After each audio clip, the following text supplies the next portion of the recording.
안녕하십니까. 러펀드 이성수입니다. 자, 지난 주말 사이 미국 증시에서 미국 장단기 금리차가 역전되었다는 소식 때문에 미국 증시와 유럽 증시가 크게 하락을 했습니다.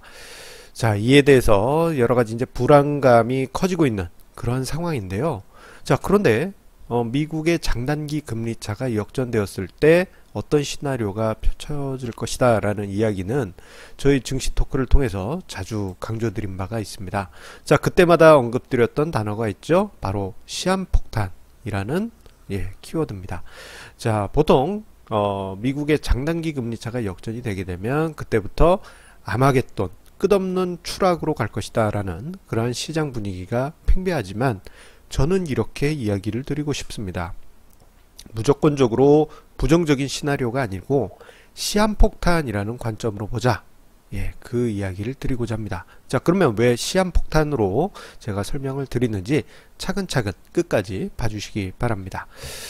자, 이번에 미국채의 장기물과 단기물의 금리가 역전된 상황은요. 자, 이번엔 10년물과 3개월물의 금리가 역전되면서 장단기 금리차가 역전이 됐습니다. 자, 지금 화면상에 왼편은 미국채 10년물과 3개월물의 장단기 금리차, 그리고 오른쪽은 제가 자주 그래서 인용을 했던 미국채 10년물과 2년물의 장단기 금리차입니다.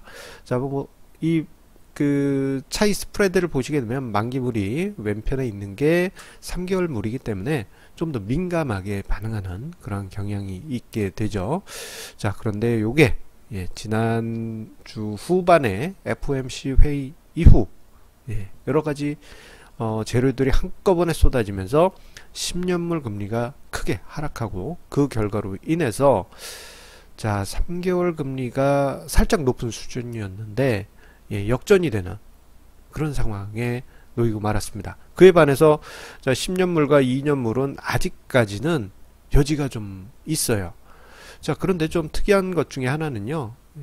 자, 보통 채권의 금리가 장기로 가면 갈수록 보통은 이제 이렇게 우상향하는 형태를 보여주게 됩니다. 근데 이게 점점 플랫해지는 그런 흐름이 나타나는데, 자, 지금 모습을 보게 되면은 자, 단기물인 3개월이 조금 더 높고 2년물이 좀 낮아졌다가 10월물에서 조금 높아지는 전체적으로 약간 S자 비슷하게 플래트닝 된 그런 금리 추이를 보여주고 있습니다. 그러다 보니까 2년물에서는 아직은 스프레드가 남아있고 3개월물하고는 스프레드가 없어지고 오히려 역전된 이러한 형태가 나타났습니다. 아마 저것 때문에요 2년물하고 또 역전될 때 또 아마 이슈가 확 부상이 되게 될 겁니다.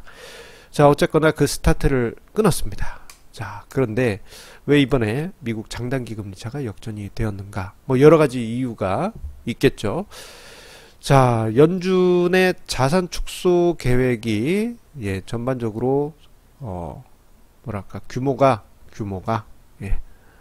줄어들었습니다.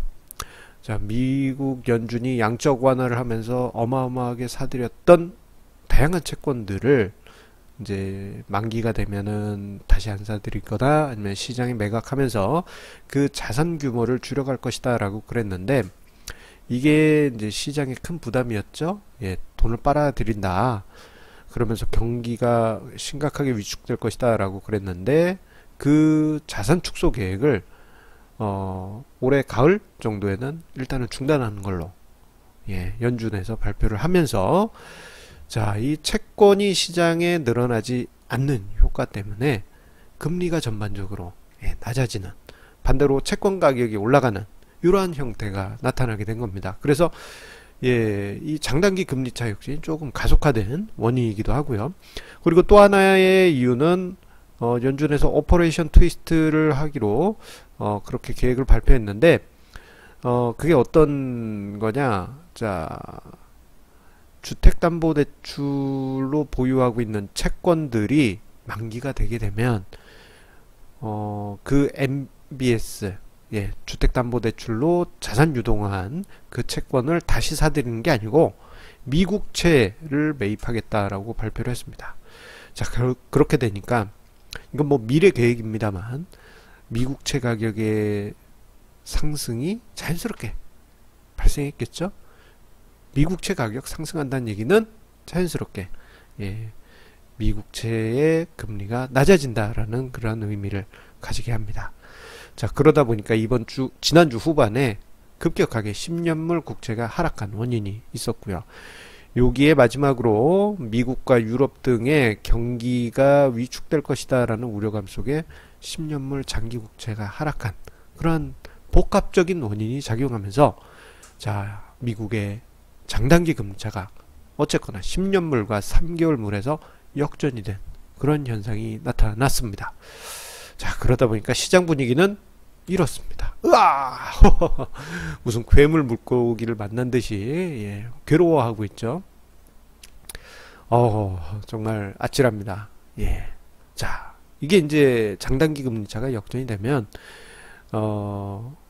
과거를 보더라도 1, 2년 뒤에 아마겟돈이 찾아오기 때문에 이건 그냥 넘어갈 수 없다. 그렇게 시장 참여자들이 인식을 했기 때문입니다. 와, 그러다 보니 민감하게 지금 반응하는 것이죠.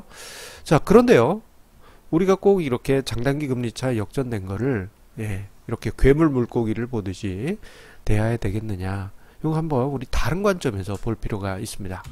그것은 무엇이냐?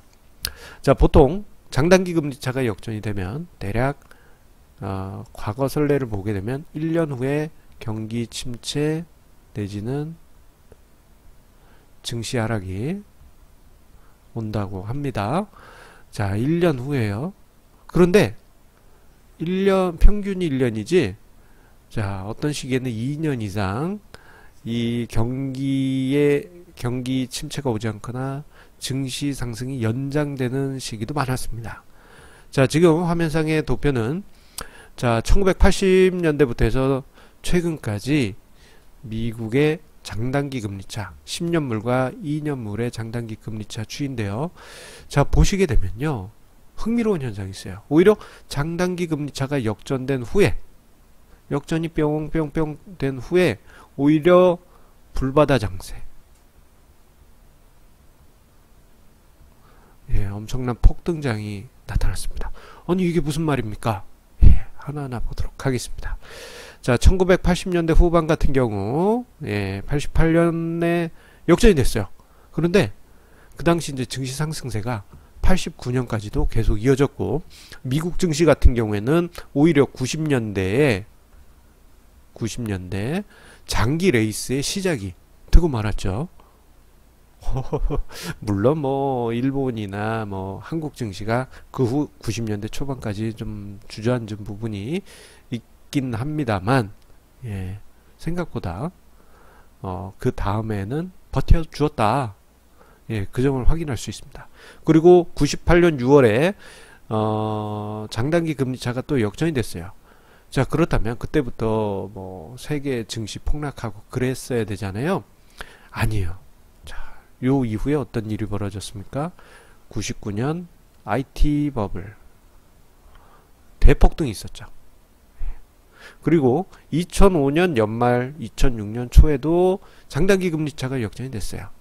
그리고 그렇다면은 지금 분위기로 보면은 그때부터 폭락해야 되잖아요.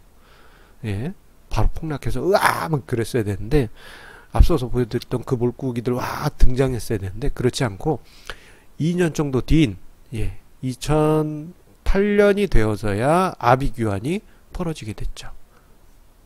자, 그렇다면요, 우리가 여기서 한 가지 교훈을 과거 선례에서 찾아볼 수 있습니다. 미국의 장단기 금리차 역전되고 뭐 한두 해 뒤에 안 좋은 증시 흐름이 있었던 건 사실이에요. 자, 근데 그 관점을 이제 사후적으로만 보면 장단기 금리차 역전되고 얼마 안 있었다가 증시 폭락과 경기 침체가 왔다, 요렇게 보는 것도 뭐 두리뭉실하게 보면 말은 되긴 합니다. 예. 그런데요, 다른 관점에서 보면 장단기 금리차가 역전되었더니 그 다음에 엄청난 버블이 형성되고 그 다음에 폭락했다. 그런 선례도 있지 않습니까? 그렇기 때문에 이번 장단기 금리차 역전을 무조건적으로 나쁘게 볼 것이 아니고 조금은 다른 관점으로도 해석해 볼 필요가 있습니다. 자, 그렇다면은 장단기 금리차 역전 이후 2년 뒤에는 뭐 증시가 좀 힘든 상황은 있었습니다만 그 과정이 버블 후에 후유증으로 해석될 수도 있는 것이죠. 자, 그래서 지금 차후의 증시 상황에 대해서는 이런 시나리오를 생각해 볼 수 있고 그 시나리오가 나타난다면 우리가 마음속에 좀 대비를 할 필요가 있는 것도 있습니다. 무엇이냐? 가능성의 문제입니다.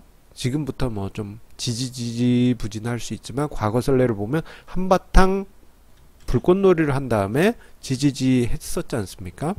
자, 만약에 과거 선례처럼 장단기 금리가 역전된 이후에 과거 선례처럼 한 해 정도 짧은 불꽃놀이가 펼쳐지게 된다면, 만약에 그렇게 된다면요, 아마 사람들은 요거 망각할 겁니다. 장단기 금리차 역전된 후에 한 2년 정도 후에 나타난 후유증들, 과거 선례도 있었잖아요. 훅 하고 훅 꺼졌는데 그 사이클이 한 1년에서 2년 정도 됩니다. 하지만 그때쯤 되면 사람들은 망각할 겁니다. 오히려 만약에 뭐 단발적으로 지금 시장이 하락하고 있지만 만약에 과거처럼 상승장이 불꽃놀이처럼 화려하게 나타난다면 그때는 경계심을 어느 정도 가지실 필요가 있습니다. 우리 그 옛날에 그 개그맨 프로, 코미디 프로 중에요, 변방의 목소리인가 그런 게 있었는데, 그거였던가요?